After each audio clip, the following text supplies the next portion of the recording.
digital prend de plus en plus d'importance et ça tout le monde l'a remarqué, on ne va pas trop revenir dessus, on a tous un smartphone dans la poche. Le taux de pénétration du smartphone en quelques années, en même pas 4 ans, tout le monde a été équipé d'un smartphone. Pourquoi ?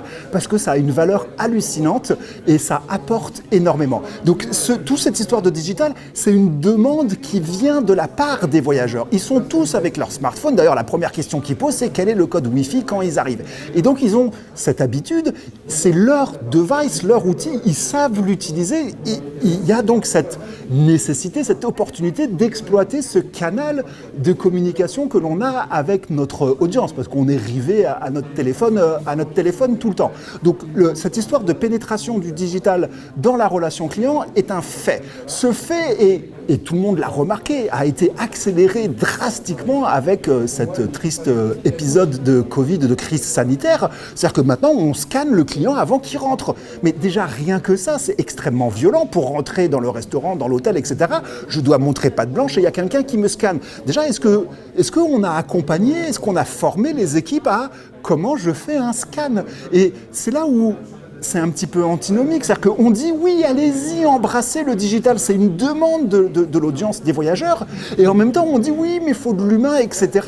Et il y a plein de professionnels qui me disent mais moi je comprends pas, parce que le digital ça me coupe de la relation, ça me coupe, c'est tout sauf humanisant. Mais en fait non. Le digital, c'est un canal de communication et bien exploité, justement, le digital va vous permettre, de vous rapprocher de vos clients, c'est-à-dire que vous allez interagir avec eux au bon moment, au bon endroit, là où ils sont, avec leurs outils. Et 2, le digital vous libère du temps que vous pouvez consacrer aux clients et donc consacrer à l'humain. Pour moi, aujourd'hui, l'enjeu, c'est pas faut-il ou pas avoir du digital, faire un pré-checking et tout ça, je pense que ça fait consensus, c'est comment est-ce que l'on va injecter de l'humain dans cette relation digitale. Vous avez formé vos équipes à comment on répond à un email, qui est une interaction digitale. C'est pas nouveau, ça fait longtemps qu'on fait de l'interaction digitale. Il va falloir leur donner des outils ou les cadrer, les former à comment je réponds par SMS à un client, comment je réponds ou j'utilise WhatsApp, comment je fais rayonner le positionnement, le marketing, ce qui fait que l'établissement est l'établissement et comment moi je vais injecter de la valeur humaine dans cette relation qui se digitalise. On explique les bienfaits de faire le pré-checking, c'est-à-dire que je remplis ma carte bancaire et tout ça avant d'arriver à l'hôtel et l'hôtelier répond mais si j'ai plus ça à faire, qu'est-ce que je vais faire avec mon client quand il arrive ?